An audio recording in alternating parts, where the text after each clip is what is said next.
among thorns. We read here the words of an amazed God.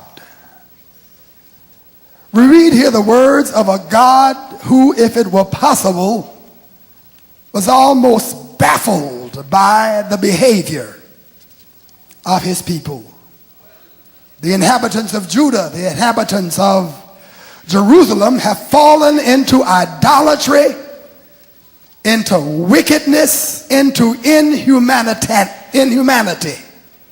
And God, through Jeremiah, warned them that they will be destroyed unless they turn away from their sin and turn toward God.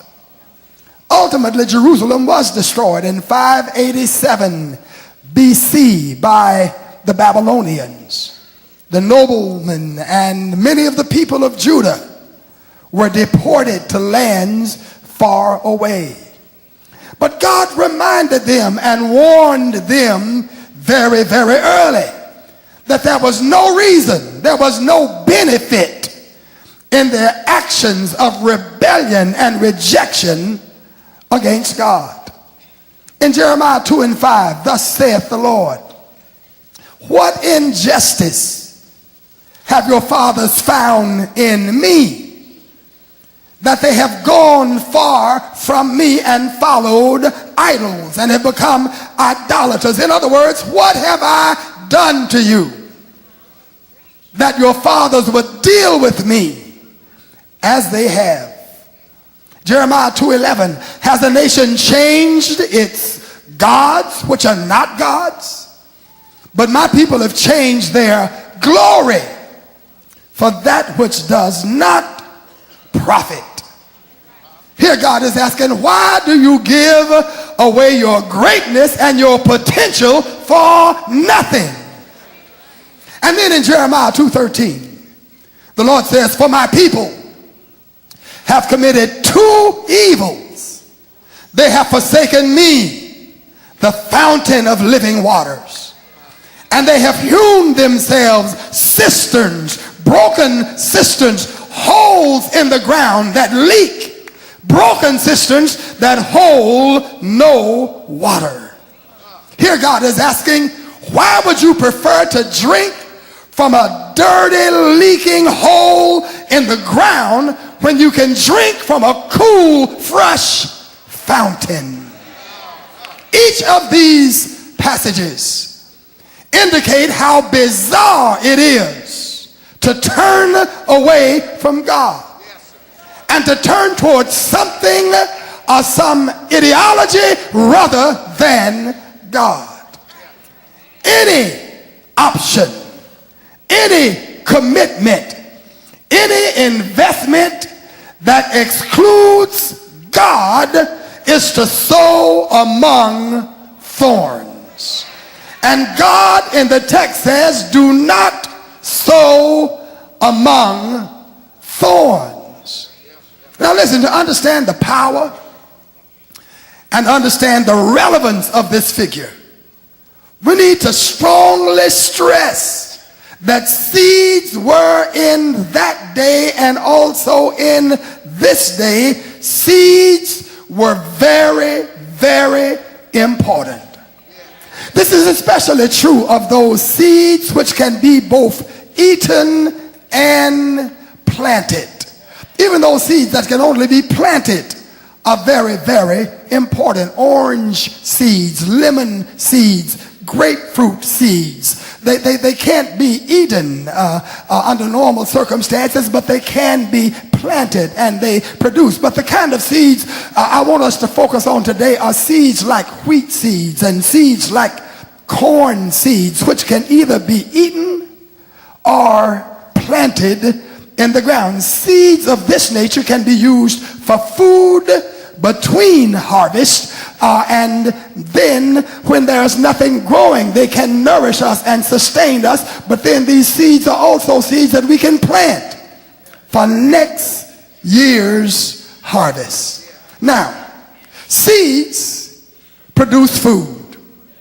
Food produces life, and life is the basic essential for everything else on earth. No seeds, no life. No life, no nothing. But not only can seeds produce life, but seeds also can produce more seeds, which in turn produce more crops. Seeds can produce 100-fold in the right place and with the right care. Genesis 26:12 says, then Isaac sowed in that land and reaped in the same year 100-fold. And the Lord blessed him.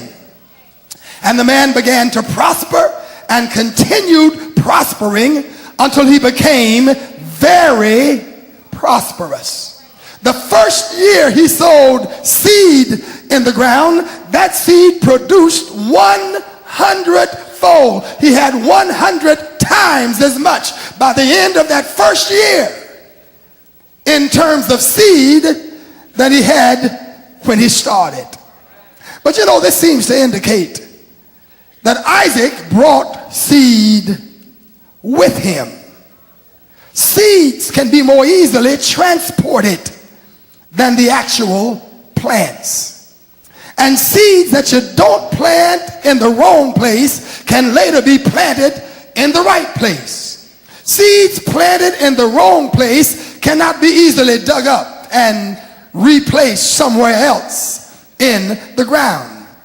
Thus, seeds may be among the most valuable things on the earth.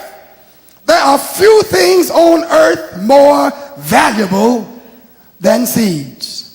And I want to stress today, and this is where I'm going, that there are forces and entities and factors in life that are like seeds. Good health is like seed. The wise steps you take to promote your continued good physical health is like seed.